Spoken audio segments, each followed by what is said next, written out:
Selalu ada langkah pertama di tiap perjalanan. Apapun langkah pertamamu, jangan pernah ragu untuk memulai.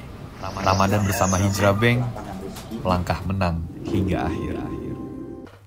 Bismillahirrahmanirrahim. Assalamualaikum warahmatullahi wabarakatuh. Alhamdulillah, assalatu wassalamu ala rasulillah, wala haula wala quwata illa billah. Alhamdulillah rabbil alamin.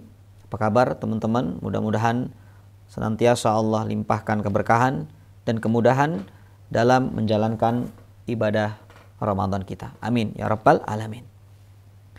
Episode kali ini kita akan membahas seputar fikih puasa. Sebagaimana yang kita lakukan hari ini, di bulan ini, semua umat Islam di berbagai penjuru dunia sedang menjalankan ibadah puasa. Lalu pertanyaannya, apa itu puasa? Secara bahasa, puasa maknanya adalah imsak. Imsak itu menahan. Menahan. Apa yang ditahan? Haus, iya, lapar, syahwat, termasuk menahan pandangan, menahan telinga, menahan lisan, agar tidak berbuat maksiat kepada Allah. Itulah puasa. Jadi kalau ditanya, puasa itu apa? Menahan. Secara bahasa, imsak atau menahan. Yang kedua, secara istilah, puasa itu menahan perkara yang membatalkan puasa ya, dari terbit fajar sampai terbenam matahari dengan niat yang khusus. Ya, ada niatnya di sana. Jadi kalau hanya menahan ya dari perkara yang membatalkan puasa ya dari terbit fajar sampai terbenam matahari tanpa ada niat yang khusus, maka tidak menjadi nilai ibadah. Karena ibadah itu ukurannya dengan niat. Innamal a'malu binniyat. Ya, mungkin kita punya teman, dia nggak puas, dia nggak makan, dia nggak minum. Ya, dari pagi sampai maghrib, ternyata dia bukan puasa tapi punya program diet. Nah, maka yang membedakan adalah niat. Nah, itu definisi dari puasa. Teman-teman dirahmati Allah. Kemudian ahkamus shaum atau hukum-hukum puasa. Jadi puasa itu punya beberapa hukum. Yang pertama, puasa bisa menjadi wajib. Kapan? 1. Shaum Ramadan. Nah, hari ini kita puasa. Ini puasa yang dikatakan wajib hukumnya. Yang kedua, shaumul qadha. Ketika kita punya hutang puasa, maka wajib hukumnya untuk kita membayarnya di lain waktu. Yang ketiga, shaumul kafarah. Puasa kafarah. Kafarah itu pengganti atau penebus. Ya, seperti apa? Kafarah dzihar. Kafarah dzihar. Dzihar itu misalnya ada suami lalu mengatakan kepada istrinya, rambut mamah itu seperti rambut ibuku. Nah, itu namanya zihar dan itu tidak boleh dalam Islam. Ya, atau dia jima di siang hari bulan Ramadan, maka terkena kafarah. Ya, salah satunya 2 bulan puasa berturut-turut. Yang keempat, kapan puasa menjadi wajib? Puasa di haji dan umroh ya, sebagai ganti dari fidyah. Jadi kalau ada orang haji, umroh, dia melanggar dan dia tidak fidyah, maka dia harus puasa qadha namanya. Ya, atau puasa kafarah namanya. Mohon maaf, puasa kafarah. Yang kelima, shaumu fil istisqa idza amara al-hakim. Puasanya seseorang yang mengikuti perintah hakim. Ya, dalam hal ini negara kita presiden. Misalnya di negeri kita sudah lama tidak turun hujan. Lalu sholat istisqa semua masyarakatnya, setelah itu Allah turunkan hujan. Maka karena hujan sudah turun, rahmat Allah sudah turun, Bapak Presiden menginstruksikan kepada masyarakatnya sholat atau dikatakan mohon maaf puasa. Maka puasa ini hukumnya wajib. Yang terakhir, shaumun nadar, puasa nadar. Nadar itu mewajibkan sesuatu yang tadinya tidak wajib. Ya, maka dikatakan ini puasa nazar ini menjadi satu kewajiban yang harus kita tunaikan. Ya, itu hukum secara itu puasa hukum yang diwajibkan. Yang kedua ada hukum yang nadab. Nadab itu atau mandub. Dikatakan ini sunnah. Ya, dalam kerangka ilmu fikih. Yang pertama sunnah itu ada sunnah harian. Misalnya puasa Senin Kamis itu sunnah harian.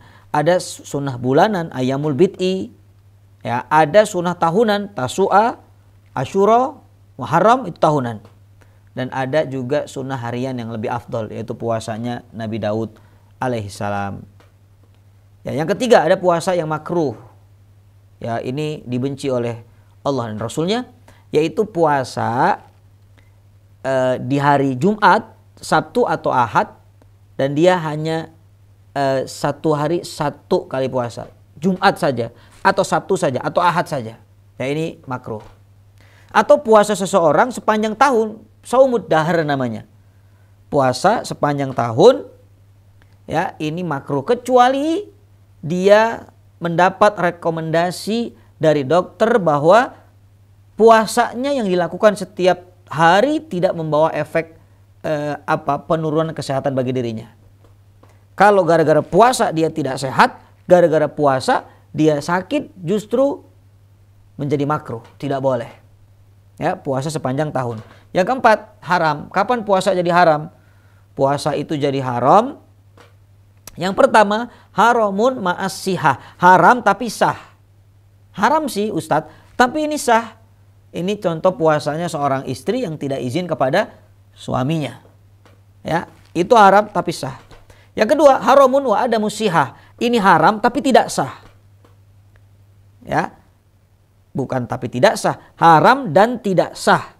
Ini puasa di hari raya, puasa Idul Adha, puasa di hari tasyrik, puasa di pertengahan sampai akhir bulan Sya'ban, atau puasa di Yaumus Syak, hari-hari yang meragukan. Jadi kalau poin-poin ini ada, maka haram untuk kita berpuasa. Nah, teman-teman dirahmati Allah, sekarang syarat sah puasa. Apa saja syarat sah puasa? Karena puasa itu bagian dari ibadah, maka dia memiliki syarat sah. Yang pertama, Islam. Dia harus Islam. Ya, yang kedua, berakal atau al-aqlu. Yang ketiga, an-naqa'u minal haid wan nifas. Dia bersih dari haid dan nifas. Lalu yang keempat, al-ilmu bidukhuli waktu shaum. Dia tahu ilmunya bahwa ini sudah masuk waktu shaum. Ya, maka itu menjadi syarat sah puasa. Sehebat apapun puasanya, tapi dia nggak berakal, maka tidak sah. Sehebat apapun puasanya, dia tidak bersih dari darah-darah yang Allah najiskan itu, maka dia tidak sah puasanya. Subhanallah. Ya, itu syarat sah puasa. Nah, teman-teman dirahmati Allah, sekarang kita lihat syarat atau dikatakan syarat wajibnya puasa. Jadi siapapun yang sudah masuk ke kategori ini, dia berhukum wajib untuk puasa. Nggak ada qadha kecuali udzur syar'i. Ya, apa yang pertama? Islam. Jadi kalau teman-teman sudah muslim, ya, muslimah, muslim, maka hukumnya puasa ini adalah wajib. Ya, Quran mengatakan, ya ayyuhalladzina amanu kutiba alaikumusyamu. Ya, diwajibkan atas kalian untuk berpuasa. Dan syaratnya adalah Islam. Kalau sudah Islam maka wajib. Dan ini tidak boleh Islamnya hanya 1 jam 2 jam, harus sepanjang hari. Kalau seandainya jam 12 siang dia murtad, batalah shaumuhu, batal puasanya. Yang kedua, at-taklif atau mukallaf. Kemudian yang ketiga, dia mampu secara fisik maupun secara syara. Kalau nggak mampu banget, ya sudah, bayar fidyah. Yang keempat, sehat. Ya, apa batasan sehatnya Ustadz? Pokoknya kalau dengan berpuasa itu tidak membuat penyakit kita semakin parah, maka wajib untuk berpuasa. Tapi sebaliknya, kalau dengan berpuasa saya semakin parah penyakitnya Ustadz, jadi saya tidak berpuasa, itu boleh. Yang kelima, al-iqamah, yaitu orang yang bukan musafir. Ya, dia nggak musafir nih, dia wajib untuk puasa, tidak boleh tinggalkan. Ya, jelas ya. Teman-teman dirahmati Allah, Al-Imam Al-Ghazali menyampaikan bahwa puasa itu terbagi menjadi 3 tingkatan. Ya, puasa itu terbagi menjadi 3 tingkatan. Yang pertama ada puasanya orang-orang awam. Ya, cirinya dia hanya mampu menahan haus dan lapar, menahan hubungan seksual, tapi maksiat tetap dikerjakan. Itu namanya puasa orang awam. Ya, mungkin kita berada di level puasa ini. Yang kedua ada saumul khusus. Subhanallah, ini orang-orang yang khusus, lebih naik lagi levelnya. Siapa mereka? Mereka adalah orang-orang yang bukan hanya menahan haus dan lapar dan syahwat, tapi dia juga menahan yang namanya apa? Sesuatu yang Allah haramkan. Ya, ini puasa khusus. Makanya dia tahu lagi puasa, dia nggak mau gibah. Subhanallah. Dia tahu puasa, dia nggak mau bohong. Karena bohong itu maksiat yang Allah haramkan. Yang ketiga, shaumul khusus bil khusus. Puasa khusus bil khusus. Ini adalah puasanya siapa? Dikatakan para nabi, pastinya. Para rasul, para sahabat. Iya, kenapa? Karena puasa ini bukan hanya menahan haus dan lapar, bukan hanya menahan syahwat, tapi puasa ini plus meninggalkan sesuatu yang mungkin melalaikannya dari ibadah kepada Allah Subhanahu wa ta'ala. Wah, ini level paling tinggi. Jadi itulah level puasa paling tinggi. Nah, kemudian yang ke berapa ini? Poin yang terakhir ya. Perlu diperhatikan adalah hal-hal yang membatalkan puasa. Jadi ada hal-hal yang membatalkan puasa. Ada berapa? Ada 2 hal. 1, ini membatalkan tapi hanya dari sisi pahala saja gugur. Puasanya mah tidak batal, tapi pahalanya gugur. Dan orang seperti ini nggak wajib qadha. Ya, nanti tidak wajib qadha. Siapa mereka? Mereka adalah orang-orang yang puasa tapi mereka tetap ghibah. Mereka tetap membicarakan keburukan orang. Mereka tetap dikatakan sumpah palsu. Mereka adu domba. Jadi apapun yang dilakukan keluar daripada syariat Islam, maka dia dikatakan puasanya adalah puasa hanya tingkatan awam. Ya. Jadi subhanallah, ini yang disebut dalam kaidah fikihnya adalah muhbitot. Muhbitot itu hal-hal yang membatalkan puasa tapi dari sisi gugurnya pahala. Nah, itu yang pertama. Yang kedua, ada orang-orang yang puasa, dia nggak cuman batal puasanya, tapi pahalanya gugur. Bayangkan, nggak dapat apa-apa ini. Orang seperti ini wajib baginya qadha.